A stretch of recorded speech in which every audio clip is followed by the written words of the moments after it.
Hey guys, thanks for tuning in to Just Fixed It. Today I got an easy one for you. We're going to be putting on a lower control arm on a 2010 Chevy Impala.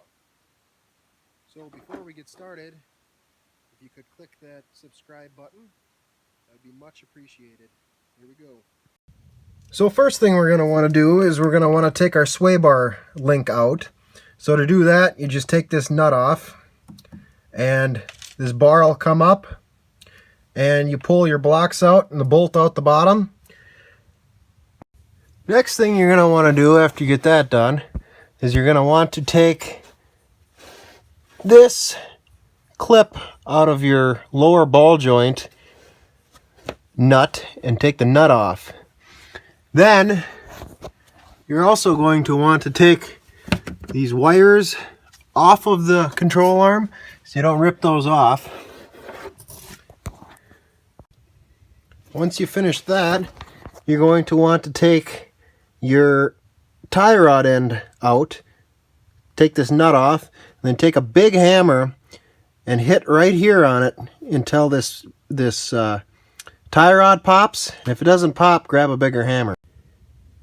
Now to get that out of there, out of the lower ball joint, you're going to have to loosen that nut first, and then you're going to take a big hammer and hit right there. Hit it a couple times so it pops. Then you're going to have to take a pry bar, pull down, and take the nut off the rest of the way because it hits the CV shaft. And then once you get that nut off, then you can start on these guys. You pull that nut off, and it's a Torx socket on the bottom, and that one's just a regular bolt. So you can pull those off. And just like that, you got her out. Now to put the new one in. Put the new one in is feed the holes and tap your bolts in, start them, and then you can tighten those guys up and start your ball joint. Now when you start putting your nut on your ball joint, I like to put a floor jack underneath the ball joint and just pick up just so the car doesn't come off your jack stand yet, but so it's got enough spring pressure on it to hold the nut from spinning, because your ball joints are tapered, so the more pressure you got on it, the less your ball joint's going to spin, because otherwise you'll just be turning the ball joint when you're putting the nut on. And then after you get it tight, nice and tight, then you're going to want to put your little cotter key in there, and you should be all good with that. And you can let your jack down and stack up your sway bar link, put the nut on and run that down. Would be a good time to replace that sway bar link, but we're not going to on this car. But if you're doing this, you should probably do it because you're probably going to break it.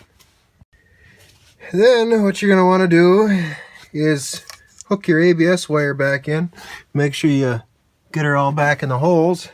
And then you're going to put your tie rod end in. And to tighten that nut down, you're going to want to take a pry bar and put it between the strut and the tie rod. Press down as hard as you can. It might be easier if you got two people. And then you're going to put that nut on, take your impact, and zip that nut back up, because that's going to be very hard to stop turning. So you use the pry bar to put pressure on it, to seat that in its taper so it'll go on without spinning. That's the thought anyways. And just like that, pretty simple, you've got a lower A arm in. You can throw your tire back on and you're done. So, hope you learned something, and we'll see you next week. That's all for me. Have a good rest of your day.